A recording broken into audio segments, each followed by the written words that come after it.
환자 한 명이 사망했습니다. 그 순간 제 인생이 바뀌었어요. 저는 그날의 기억을 지금도 생생히 기억하고 있어요. 가족들의 오열, 무력감에 사로잡힌 저의 모습, 그리고 그때부터 시작된 깊은 불신이죠. 한국 의료기기 때문에 생명을 잃은 환자. 그 이후 저는 한국 기술을 철저히 거부했어요. 저는 왕립병원의 병원장 요한 린드스트롬이에요. 유럽에서 가장 보수적인 왕립병원을 이끌어온 의사이자 60년 인생의 가치관이 송두리째 바뀌게 된 한 사람의 이야기를 들려드리려고 해요. 모든 것은 제가 갑자기 쓰러졌을 때 시작되었어요.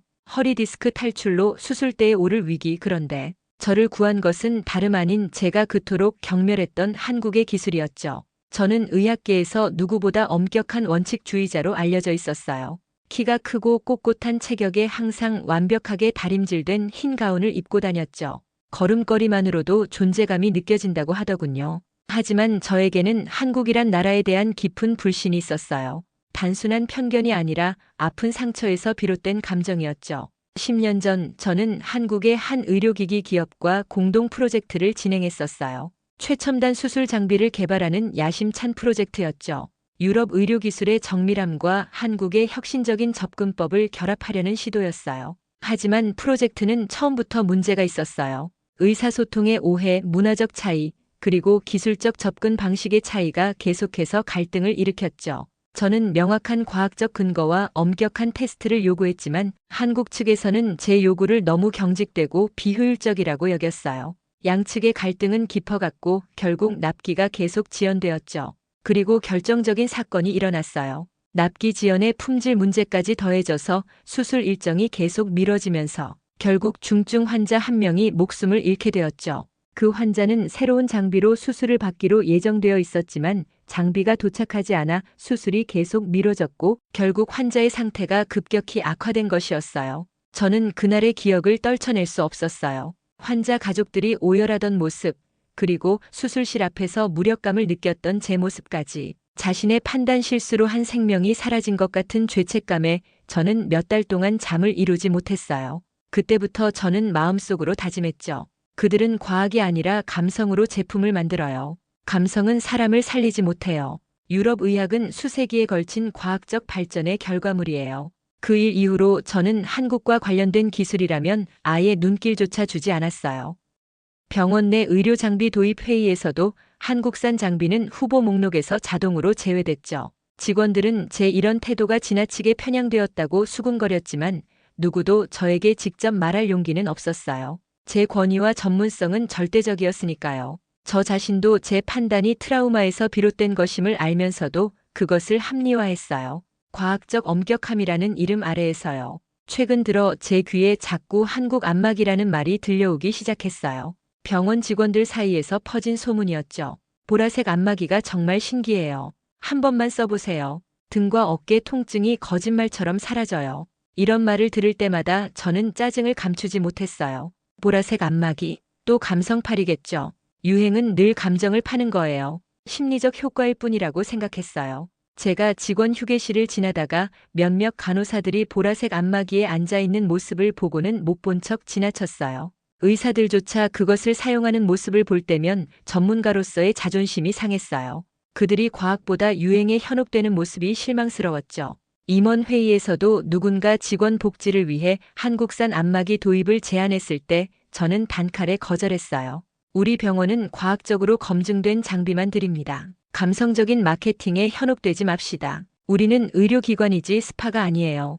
회의실은 순간 침묵에 휩싸였어요. 아무도 제 결정에 이의를 제기하지 않았지만 모두가 제 태도에 불편함을 느꼈죠. 저는 그것을 알면서도 타협하지 않았어요. 제게 한국이란 단어는 그저 쓰라린 트라우마를 상기시키는 것뿐이었으니까요. 하지만 저는 깨닫지 못했어요. 때론 가장 완고한 신념도 인생의 전환점 앞에서는 무너질 수 있다는 것을요. 그리고 그 전환점이 곧 저에게 다가오고 있었어요. 헬레나는 15년 동안 제 곁에서 일해온 든든한 동료였어요. 그녀는 왕립병원에서 가장 신뢰받는 수석 간호사였죠. 항상 명확하고 정확했던 그녀였기에 저도 그녀의 의견만큼은 귀담아 들었어요. 우리는 수많은 생사의 위기와 긴급 상황을 함께 헤쳐왔어요. 헬레나는 50대 중반의 나이에도 여전히 에너지가 넘치는 사람이었어요. 젊은 간호사들은 그녀를 롤모델로 삼았고 의사들도 그녀의 판단을 존중했어요. 특히 저는 중요한 결정을 내릴 때 종종 헬레나의 의견을 물었어요. 그녀의 직관은 거의 항상 정확했으니까요. 하지만 최근 헬레나의 표정이 어두워졌어요. 밝은 미소가 사라지고 걸음걸이도 예전 같지 않았죠. 수술실에서 장시간 서 있는 직업 특성상 그녀도 심각한 어깨와 허리 통증에 시달리고 있었어요. 처음에는 가벼운 통증으로 시작했지만 시간이 지날수록 악화되었죠. 그녀는 병원의 물리치료사도 만나보고 다양한 운동요법도 시도했어요. 하지만 나아지는 기미가 보이지 않았어요. 진통제를 먹어도 밤에 잠을 이루기 어려웠고 때론 통증 때문에 울기도 했죠. 저는 그녀의 상태를 걱정했지만 의학적 해결책 외에는 다른 방법을 생각하지 못했어요. 어느 날 아침 헬레나가 평소와 다른 얼굴로 제 사무실 문을 두드렸어요. 그녀의 얼굴에는 오랜만에 활기가 돌아와 있었죠. 원장님, 믿기지 않는 일이 생겼어요. 그녀의 목소리에는 흥분이 가득했어요. 무슨 일인데? 저는 호기심을 감추지 못했어요. 어제 저녁 병원 직원 라운지에 새로 설치된 안마기를 써봤어요. 그 보라색 한국 안마기요. 제 눈빛이 차갑게 변했지만 헬레나는 그것을 눈치채지 못한 듯 계속 말을 이었어요. 처음에는 그냥 호기심에 앉아봤어요. 사실 저도 반신반의했거든요. 하지만 그 안마기가 제 등을 감싸는 순간, 그런데 정말 신기한 일이 일어났어요. 안마기가 제 어깨와 허리를 감싸는 순간 통증이 녹아내리는 것 같았어요. 생소한 감각이었지만 정말 편안했어요. 그리고 그날 밤 믿기지 않게도 밤새 통증 없이 잘 수 있었어요. 밤에 통증 없이 잔 건 10년 만이에요. 저는 그녀의 얼굴에서 진심을 읽을 수 있었지만 제 논리적인 마음은 쉽게 설득되지 않았어요. 저는 냉정하게 말했어요. 심리적 효과일 뿐이야. 그런 기계보다 내 자세 교정이 먼저야. 우리 병원에서 주 3회 필라테스 세션도 제공하잖아. 그게 장기적으로는 더 효과적일 거야. 헬레나의 얼굴에 실망감이 스쳤어요. 그녀는 제 반응을 예상했는지도 모릅니다. 하지만 그녀는 쉽게 물러서지 않았죠. 원장님, 제가 15년 동안 원장님 곁에서 일하면서 한 번이라도 비과학적인 것을 믿은 적 있나요? 저도 항상 증거를 중시해왔잖아요. 그럼 원장님이 직접 느껴보세요. 말로만 판단하지 말고요. 과학자라면 직접 경험해보고 판단하는 것이 맞지 않을까요? 그녀의 말은 제 과학자로서의 자존심을 자극했어요. 맞아요. 진정한 과학자라면 선입견 없이 모든 가능성을 열어두어야 했죠. 하지만 제 마음 깊은 곳에는 여전히 10년 전의 상처가 남아 있었어요. 저는 아무 대답도 하지 않았어요. 하지만 헬레나의 도전적인 제안이 제 머릿속에 맴돌았죠. 저는 잠시 자신의 고집이 객관성을 흐리고 있지는 않은지 고민했어요. 하지만 곧 그런 생각을 털어냈죠. 불필요해. 내 시간은 소중해. 저는 마음속으로 중얼거렸어요. 헬레나는 더 이상 말을 꺼내지 않았어요. 그녀는 제 성격을 잘 알았기에 더 이상의 설득은 역효과만 불러일으킬 것임을 알았죠. 대신 그녀는 조용히 일어나 사무실을 나갔어요. 하지만 문을 닫기 전 그녀의 눈빛에는 확신이 담겨 있었어요. 언젠가 저도 그 효과를 체험하게 될 거라는 확신이었죠. 그녀는 제 완고함 뒤에 숨겨진 진정한 과학자의 호기심을 알고 있었으니까요. 저는 헬레나가 나간 후에도 한동안 생각에 잠겼어요. 저는 자신의 편견이 합리적인 것인지 아니면 그저 과거의 상처에서 비롯된 것인지 구분하기 어려웠어요. 하지만 지금 당장은 그 생각을 떨쳐내기로 했죠. 저에게는 더 중요한 일들이 산더미처럼 쌓여 있었으니까요. 하지만 헬레나의 말이 귓가에 맴돌았어요. 과학자라면 직접 경험해보고 판단하는 것이 맞지 않을까요? 저는 자타공인 철의 사나이였어요. 하루 5시간 수면으로 병원을 이끌고 가장 복잡한 수술에도 직접 참여했죠. 60세의 나이에도 여전히 젊은 의사들보다 더 오랜 시간 수술실에 서 있을 수 있었어요. 제 체력과 집중력은 병원 내에서 전설적이었죠. 주변 사람들이 걱정할 때마다 저는 웃으며 말했어요. 내 몸은 내가 가장 잘 알아. 나는 괜찮아. 의사가 자기 건강도 챙기지 못하면 어떻게 환자를 돌보겠어? 하지만 제 몸은 이미 오랜 경고 신호를 보내고 있었어요. 가끔 느껴지는 허리의 둔통, 아침에 일어날 때 느껴지는 뻣뻣함, 오래 서 있을 때 발끝으로 전해지는 저림. 저는 이 모든 신호를 무시했어요. 바쁜 일정 속에서 자신의 건강은 항상 후순위였으니까요. 그날도 평소와 다르지 않은 수요일이었어요. 오전에는 3시간 동안의 까다로운 수술을 집도했고 점심은 빠르게 샐러드로 해결했죠. 오후에는 중요한 병원 이사회 미팅이 있었어요. 연간 예산 배정과 새로운 의료 장비 도입에 관한 중요한 회의였죠. 저는 프레젠테이션을 위해 자리에서 일어났어요. 저는 병원의 미래 계획과 발전 방향에 대해 열정적으로 이야기하기 시작했죠. 제 목소리는 확신에 차 있었고 손짓은 활기찼어요. 하지만 15분 정도 지났을 때 갑자기 제 목소리가 흔들리기 시작했어요. 저는 갑자기 등 아래쪽에서 전기가 통하는 듯한 날카로운 통증을 느꼈어요. 저는 잠시 말을 멈추고 물을 한 모금 마셨죠. 괜찮아, 잠시뿐일 거야. 저는 마음속으로 생각하며 다시 말을 이어갔어요. 하지만 통증은 점점 더 강해졌어요. 저는 갑자기 다리에 힘이 빠지는 것을 느꼈죠. 다음 순간 저는 눈앞이 캄캄해지는 것을 느꼈고 바닥으로 쓰러졌어요. 원장님, 누군가의 외침이 들렸어요. 하지만 저는 이미 의식을 잃고 있었어요. 정신을 차렸을 때 저는 자신의 병원 침대 위에 누워 있었어요. 허리에서 시작된 통증이 온몸을 관통하고 있었죠. 저는 움직이려 했지만 통증 때문에 몸을 들 수 없었어요. 병실 문이 열리고 주치의인 안데르스 박사가 들어왔어요. 안데르스가 심각한 표정으로 검사 결과를 들고 들어왔어요. 요한, 솔직히 말하겠네. 자네 상태가 생각보다 심각해. 심각한 허리디스크 탈출이야. MRI 결과를 봐봐. L4, L5 부위가 완전히 탈출되었어. 신경을 누르고 있어서 다리의 저림과 통증을 느끼는 거야. 이건 몇 년간의 무리한 생활이 쌓인 결과야. 당장 수술을 받아야 해. 저는 믿을 수 없다는 듯 MRI 영상을 바라봤어요. 저는 의사로서 그 심각성을 한눈에 알아볼 수 있었어요. 정말 최악의 상태였어요. 수술까지는 불가능해. 다음 달에 국제 의료 컨퍼런스가 있고 신규 병동 개관도 내가 직접 챙겨야 해. 저는 여전히 현실을 부정하고 있었어요. 안데르스는 단호하게 고개를 저었어요. 요한, 지금은 그런 것을 생각할 때가 아니야. 이건 내 건강 문제야. 수술 아니면 적어도 8주간의 절대 안정이 필요해. 그렇지 않으면 영구적인 신경 손상이 올 수 있어. 평생 휠체어에 앉을 수도 있다고. 평생 환자들을 돌보던 제가 이제는 환자가 된 것이었어요. 그것은 제게 큰 충격이었죠. 병원장으로서의 제 정체성, 제 책임감, 제 일상이 모두 흔들리고 있었어요. 하루아침에 모든 것이 무너져 내리는 느낌이었죠. 병원장직을 맡은 채로 수술은 사치였어요. 하지만 수술을 받지 않으면 더 심각한 결과가 올 수 있다는 것도 저는 알고 있었어요. 안데르스가 나간 후 저는 침대에 혼자 남겨졌어요. 처음으로 저는 자신의 한계를 인정해야 했어요. 저는 침대에 혼자 남겨졌을 때 처음으로 눈물을 흘렸어요. 그때 문이 조용히 열리고 헬레나가 들어왔어요. 그녀는 제 상태를 이미 들었는지 말없이 제 곁에 앉았죠. 두 사람은 한동안 아무 말도 하지 않았어요. 헬레나가 마침내 입을 열었어요. 그녀는 작은 상자를 제게 건넸죠. 이건 당신이 그렇게 싫어하던 한국 기계예요. 그 보라색 안마기. 한 번만 앉아봐요. 지금 당장 수술을 받을 수 없다면 이것이라도 시도해보는 게 어떨까요? 당신이 믿든 안 믿든 내가 좋아하는 사람을 위해서 가져왔어요. 15년 동안 함께 일했는데 이 정도 부탁은 들어줄 수 있죠? 그냥 한 번만 시도해봐요.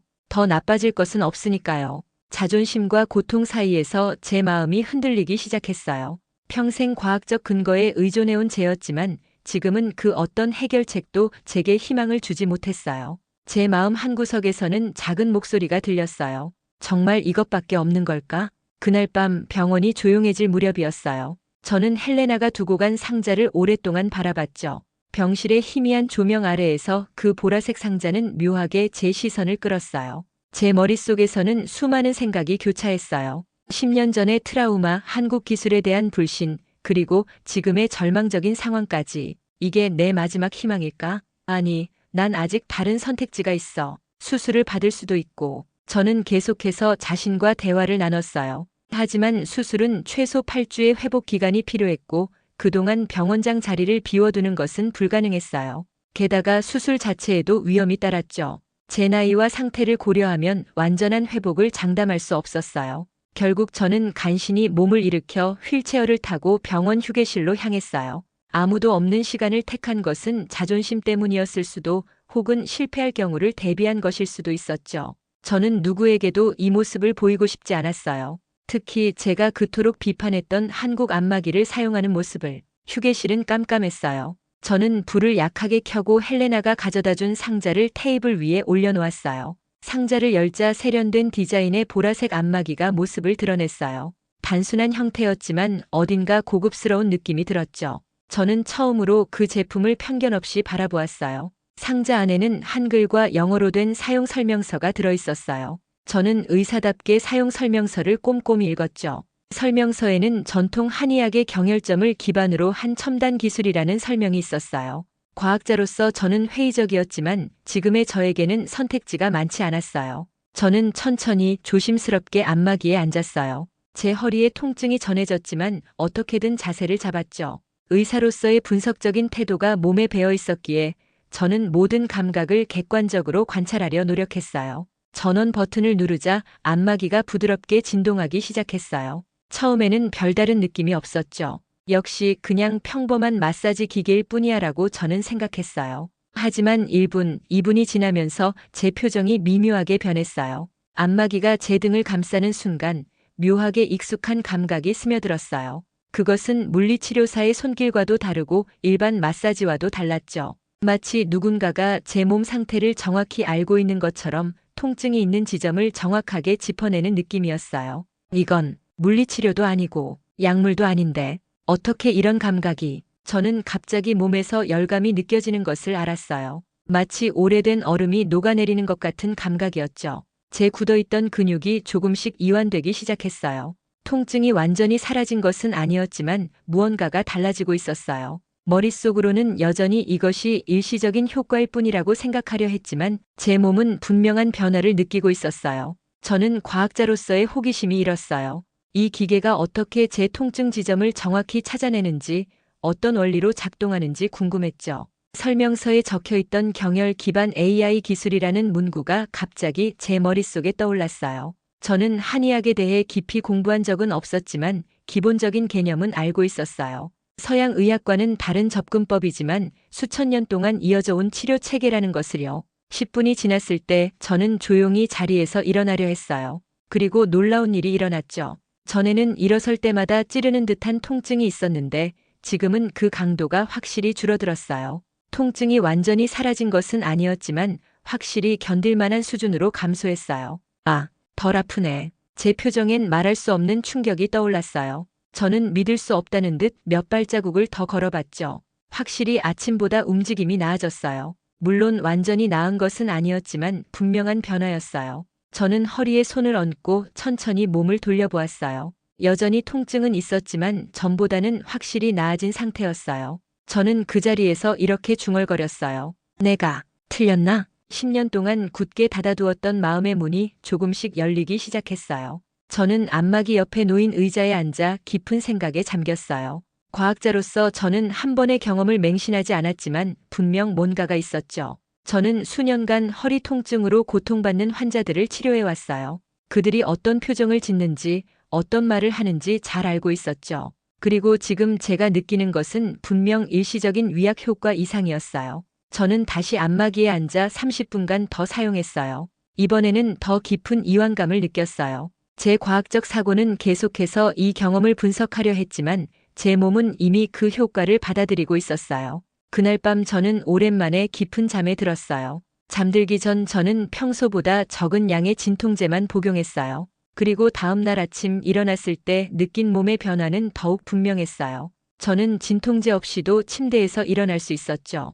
여전히 통증은 있었지만 어제보다 한결 나아진 상태였어요. 저는 병실 창문을 통해 아침 햇살을 바라보며 생각했어요. 이 변화가 일시적인 것인지 아니면 진정한 회복의 시작인지 궁금했어요. 그리고 무엇보다도 그 보라색 안마기의 비밀이 궁금했어요. 저는 헬레나에게 전화를 걸었어요. 헬레나, 그 안마기 누가 만든 거지? 그녀의 목소리에는 웃음이 묻어났어요. 그녀는 제가 안마기를 시도해봤다는 것을 이미 눈치챈 듯 했어요. 쿨센스 COLSENS라는 회사예요. 한국 기업이죠. 헬레나의 차분한 목소리가 전화기를 통해 들려왔어요. 저는 그 이름을 메모했어요. 저는 병원 침대에 누운 채로 태블릿을 통해 쿨센스에 대한 정보를 찾기 시작했어요. 공식 웹사이트에는 전통 한의학의 지혜와 현대 기술의 만남이라는 문구가 적혀 있었어요.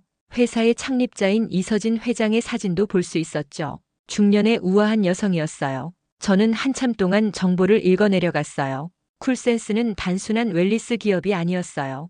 의료기기 분야에서도 혁신적인 제품들을 개발하고 있었고 여러 국제 특허를 보유한 기술력 있는 회사였어요. 특히 그들의 경열 기반 AI 기술은 여러 의학 저널에서도 주목받고 있었어요. 저는 헬레나에게 다시 전화를 걸었어요. 잠시 망설이다가 저는 자신도 예상하지 못했던 말을 꺼냈어요. 그 기계 만든 사람, 만나보고 싶어. 전화기 너머로 잠시 침묵이 흘렀어요. 그리고 헬레나의 놀란 목소리가 들렸어요. 정말요? 한국에 가시겠다는 말씀인가요? 저는 고개를 끄덕였어요. 비록 그녀가 볼 수 없었지만 제 마음은 이미 결정되어 있었어요. 의사로서, 과학자로서, 그리고 환자로서 저는 이 기술의 비밀을 알고 싶었어요. 자신의 통증을 완화시킨 그 원리를 직접 확인하고 싶었죠. 지금 내 상태로는 수술도 회의 참석도 불가능해. 그렇다면 이 시간을 의미 있게 써야겠어. 헬레나는 제 결정을 지지했어요. 그녀는 즉시 쿨센스 측에 연락하여 방문 일정을 조율하기 시작했어요.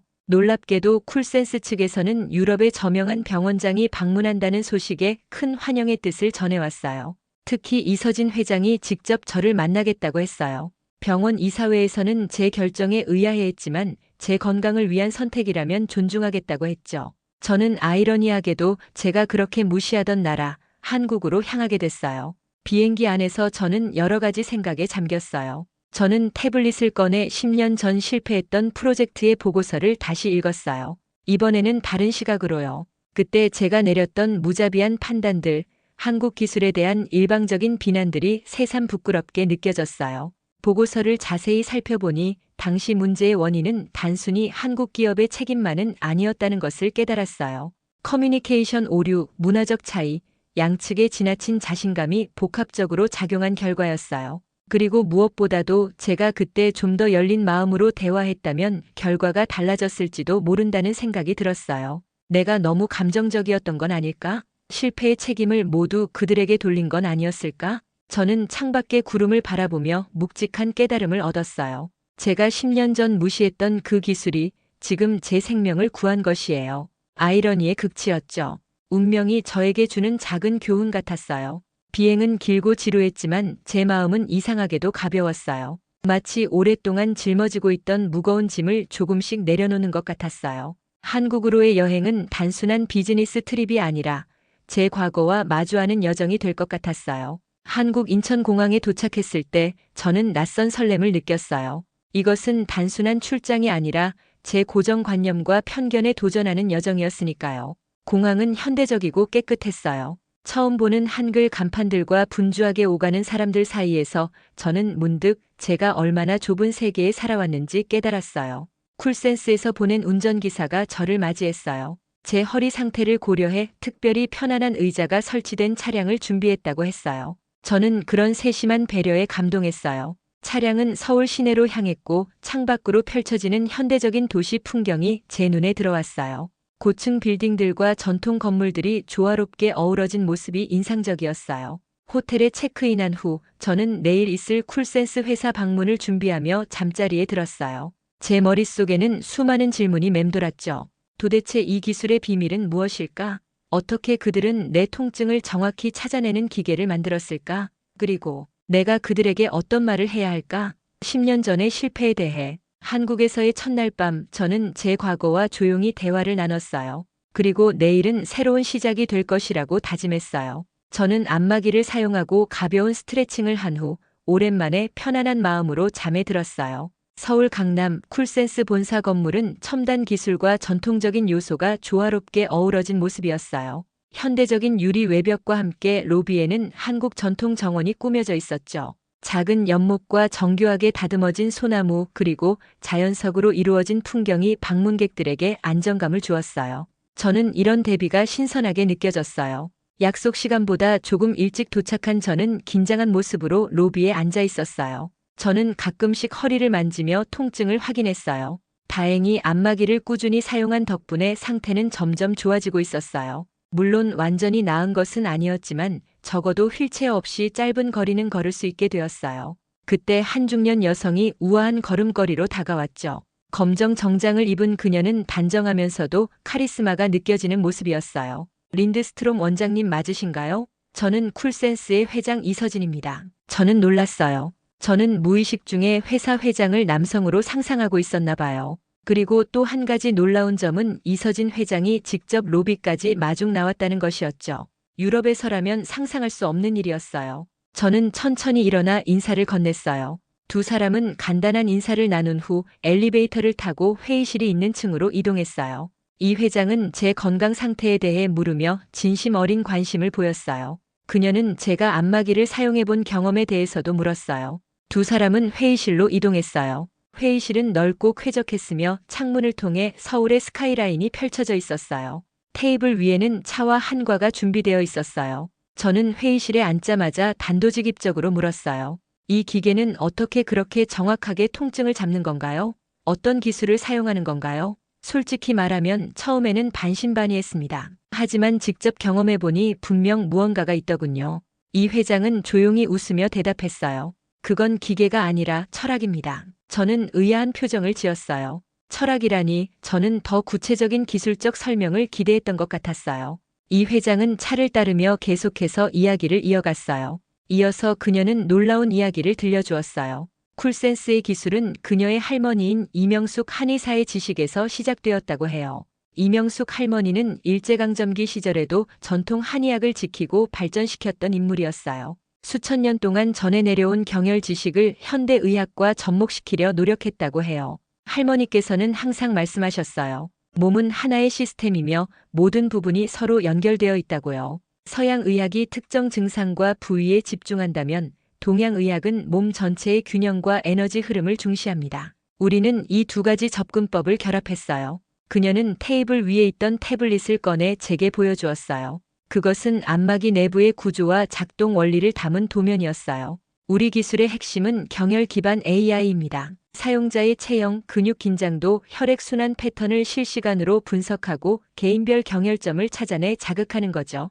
특히 중요한 것은 이 기술이 적응형이라는 점이에요. 사용자의 반응에 따라 계속해서 최적의 자극 패턴을 찾아내죠. 그녀의 설명은 과학적으로 탄탄했고 동시에 제가 미처 생각지 못했던 접근법이었으니까요. 특히 저는 서양 의학의 전문가로서 동양 의학의 지혜가 첨단 기술과 만나는 지점에 주목했어요. 이 회장은 계속해서 설명했어요. 우리가 중요하게 생각하는 건 시원함이에요. 한국어로 시원하다는 말은 단순히 온도가 낮다는 의미를 넘어 마음의 편안함과 해방감을 의미합니다. 이건 단순한 감각이 아니라 마음의 회복에서 시작된다는 철학이죠. 통증은 육체만의 문제가 아니라 정신의 균형이 깨질 때 더 심해진다고 생각해요. 우리 기술은 신체적 통증 완화와 함께 정신적 안정감도 함께 제공하려고 해요. 저는 점점 눈빛이 흔들렸어요. 저는 의사로서 환자의 정신적 안정이 치료에 중요하다는 것을 알고 있었지만 그것을 기술에 녹여낸다는 발상은 해본 적이 없었죠. 서양 의학은 종종 몸과 마음을 분리해서 생각하는 경향이 있었으니까요. 이 회장은 저에게 연구실과 생산시설을 직접 보여주었어요. 투명한 유리병 너머로 연구원들이 바쁘게 일하는 모습을 볼 수 있었어요. 그곳에서 저는 최첨단 센서 기술과 전통 의학이 어떻게 결합되는지 직접 보았어요. 젊은 엔지니어들이 한의학 서적을 연구하는 모습도 인상적이었죠. 한쪽에서는 현대 물리학을 공부하고 다른 한쪽에서는 수천 년 된 경열 이론을 탐구하는 모습이었어요. 생산 라인에서는 각 안마기가 개별적으로 테스트되고 있었어요. 품질 관리가 매우 엄격했어요. 이 회장은 그들의 제품이 단순한 웰니스 기기가 아니라 사람들의 건강과 삶의 질에 직접적인 영향을 미치는 의료기기로 취급된다고 설명했어요. 견학을 마치고 다시 회의실로 돌아왔을 때 저는 한 가지 질문을 더했어요. 그동안 제 마음에 무거운 짐으로 남아있던 것이었죠. 10년 전 우리 병원과 한국 기업의 협업이 실패했을 때 한국 기술에 대한 제 편견이 생겼어요. 솔직히 말하면 한 환자를 잃은 후 모든 책임을 상대 회사에 돌렸죠. 그런데 이제 보니 제가 얼마나 좁은 시각으로 봤는지 깨닫게 됩니다. 이 회장은 고개를 끄덕였어요. 그녀의 표정은 판단하는 것이 아니라 이해하는 것이었어요. 실패는 누구에게나 있어요. 중요한 건 그 실패에서 무엇을 배우느냐죠. 당신이 이렇게 찾아와 주신 것만으로도 많은 것이 달라졌다고 생각해요. 과거는 과거일 뿐이에요. 우리는 지금 이 순간부터 새로운 관계를 시작할 수 있어요. 저는 갑자기 마음이 따뜻해지는 것을 느꼈어요. 저는 10년 동안 짊어져온 죄책감과 편견의 무게가 조금씩 가벼워지는 것을 느꼈어요. 이것은 단순한 비즈니스 미팅이 아니라 제 내면이 변화하는 순간이었어요. 그날 저녁 이 회장은 저에게 특별한 제안을 했어요. 기업 방문 일정은 이미 끝났지만 한국 문화를 더 깊이 경험해보는 것이 어떻겠냐는 제안이었죠. 특히 서울 근교의 전통 찜질방을 방문해보지 않겠냐고 했어요. 저는 호기심에 수락했죠. 한국 문화를 진정으로 이해하려면 찜질방은 꼭 경험해봐야 해요. 우리 기술의 뿌리도 그런 전통적인 치유 공간에 있거든요. 거기서 우리 조상들이 어떻게 몸과 마음의 균형을 맞추려 했는지 느낄 수 있을 거예요. 그들은 서울 외곽의 한 전통 찜질방으로 향했어요. 현대적인 건물 외관과 달리 내부는 전통적인 요소가 많이 남아 있었어요. 나무와 돌, 흙으로 만든 공간이 편안한 느낌을 주었어요. 저는 처음에는 낯선 환경에 약간 긴장했지만 이 회장의 안내에 따라 천천히 찜질방 문화에 적응해 갔어요.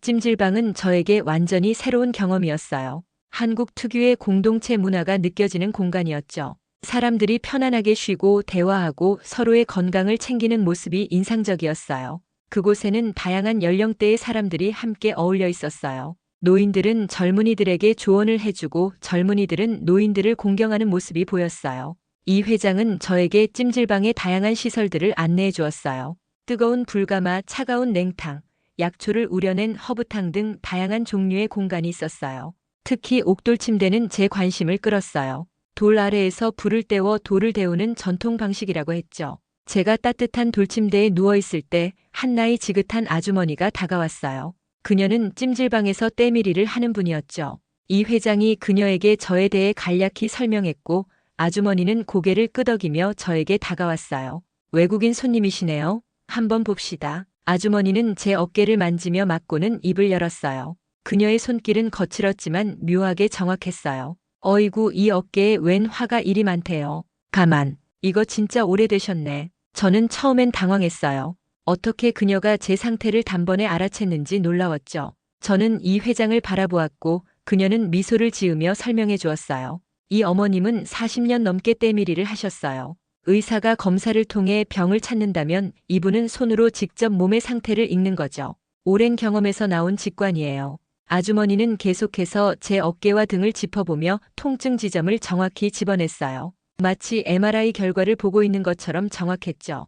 여기, 그리고 여기. 아픈 곳이죠? 화가 오래 쌓이면 이렇게 몸이 굳어요. 당신은 머리로만 살아온 사람이네요. 몸의 말을 듣지 않았어. 저는 결국 웃음을 터뜨렸어요. 과학으로 무장한 제가 이 평범한 아주머니 앞에서 완전히 투명해진 기분이었으니까요. 저는 이 회장에게 물었어요. 어떻게 저의 상태를 이렇게 정확히 알 수 있는 거죠? 이 회장이 설명했어요.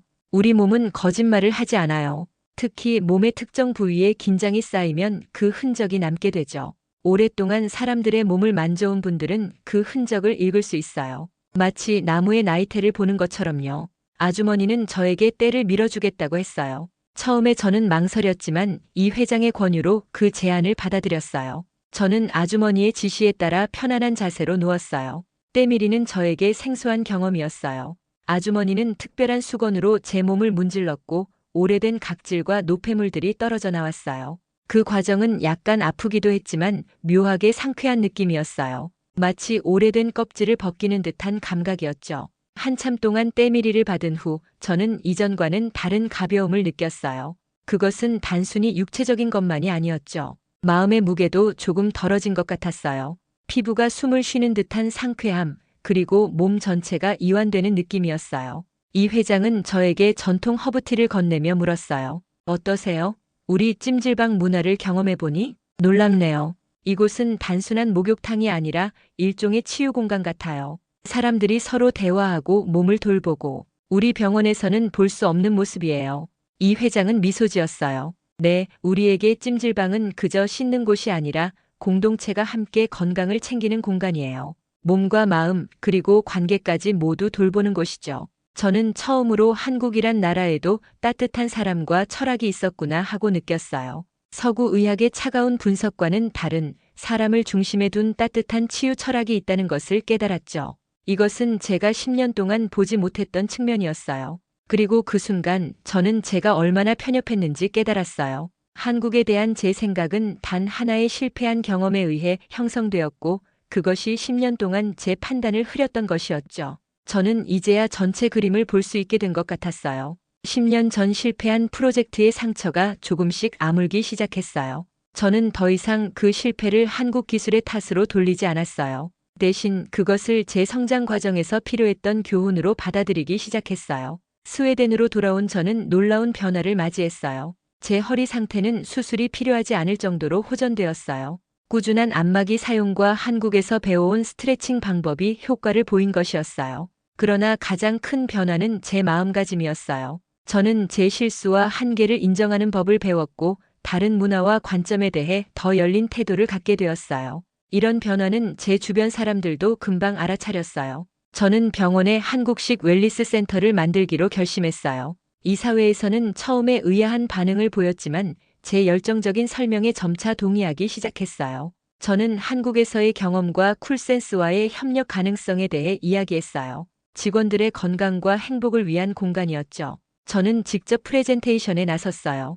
여러분, 제가 한국에 가서 느낀 것은 단순한 통증 완화가 아닙니다. 그건 삶의 균형이었고 기술의 철학이었습니다. 우리는 그동안 너무 서양 의학의 틀 안에서만 생각해왔어요. 하지만 치유란 때로는 다른 관점에서 바라볼 때 더 효과적일 수 있습니다. 우리 병원이 진정한 의미의 치유 공간이 되기 위해서는 환자의 몸뿐만 아니라 마음까지 돌봐야 합니다. 처음에는 반대의 목소리도 있었어요. 그들은 과학적 근거가 부족하다고 주장했어요. 과학적 근거는 중요합니다. 하지만 우리가 아직 모든 것을 과학적으로 증명하지 못했다고 해서 그것이 존재하지 않는다는 의미는 아닙니다. 우리는 열린 마음으로 새로운 가능성을 탐구해야 합니다. 그것이 진정한 과학 정신이라고 생각합니다. 저는 쿨센스와 협력 계약을 체결하고 병원 내 웰니스 센터에 한국 안마기를 도입했어요. 또한 한국의 전통 치유법에 관한 연구 프로젝트도 시작했어요. 저는 젊은 의사들과 간호사들에게 동양의학의 기본 원리에 대해 배울 것을 권장했어요. 물론 모든 치료는 여전히 과학적 검증을 거쳤지만 그 시각은 더욱 넓어졌어요. 가장 큰 변화는 요한 제 자신이었어요. 예전의 경직된 태도 대신 저는 이제 더 열린 마음으로 세상을 바라보게 되었어요. 환자들을 대할 때도 단순히 질병만 보는 것이 아니라 그 사람 전체를 보려고 노력했죠. 저는 더 많이 경청하고 더 적게 판단하게 되었어요. 병원 직원들도 제 변화를 느꼈어요. 저는 이제 의견 차이를 더 존중했고 다양한 관점을 환영했어요. 특히 헬레나와의 관계는 더욱 깊어졌어요. 그녀의 직관과 경험을 더 신뢰하게 된 것이었죠. 웰니스 센터가 개장한 지 한 달 후, 저는 그곳을 찾는 환자와 직원들의 반응에 감동했어요. 많은 이들이 신체적 통증 완화뿐만 아니라 정신적 안정감도 얻었다고 말했어요. 특히 만성 통증으로 고통받던 환자들에게 새로운 희망을 주었어요. 그날 발표가 끝난 후 한 환자가 저에게 다가와 말했어요. 원장님, 오늘 처음으로 내가 병원이 아닌 치유의 공간에 있다는 느낌이 들었어요. 이곳에 오면 항상 긴장되고 두려웠는데 오늘은 달랐어요. 마치 누군가가 나를 온전히 바라봐주는 것 같았어요. 저는 조용히 웃으며 대답했어요. 한국에서 배운 첫 번째 단어가 시원하다였거든요. 그게 이제야 진짜 무슨 뜻인지 알겠어요. 시원함은 단순한 온도나 감각이 아니라 마음의 짐을 내려놓는 순간의 해방감이란 걸 저는 이제 알았어요. 병원 곳곳에서 직원들과 환자들이 안마기를 사용하며 미소 짓는 모습을 볼 때마다 저는 10년 전의 상처가 완전히 치유되었음을 느꼈어요. 더 놀라운 것은 6개월 후에 일어났어요.